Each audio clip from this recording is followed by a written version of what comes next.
வாங்க ஃப்ரெண்ட்ஸ், வாழைக்காய் துவரம் வைக்கலாம். இந்த அளவுக்கு வெட்டி வச்சுக்கிடணும். தண்ணியில் போட்டுக்கிடணும். கருத்துறோம்.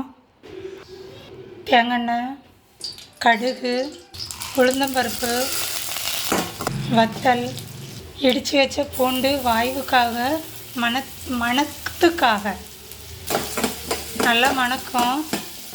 உள்ளி, வெட்டி வச்ச வாழைக்காய், தேவைக்கு உப்பு, மஞ்சள் பொடி, நல்லா கிளறி விட்டுக்கலாம். நல்ல மிளகு பொடி நல்லா கிளறி விட்டுக்கிடுங்க. பாருங்கள், நல்லா கிளறி விட்டுட்டேன். ஒரு மூடி போட்டு மூடிட்டு அப்பப்போ எடுத்து கிளறி விட்டுக்கிடுங்க. அதிலே இருக்க தண்ணியில் தான் வேகணும், இல்லைன்னா நல்லா குழஞ்சிரும். அப்பப்போ கிளறி மட்டும் விட்டுக்கிடுங்க. தேங்காய், கருவேப்பிலை நல்லா கிண்டி விட்டுக்கிடுங்க. இந்த அளவுக்கு கிண்டி விட்டுக்கிடணும். வாழைக்காய் துவரம் ரெடி.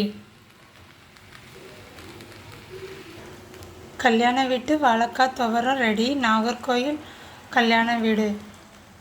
பிடிச்சிருந்தால் லைக் பண்ணுங்கள், ஷேர் பண்ணுங்கள், சப்ஸ்கிரைப் பண்ணுங்கள்.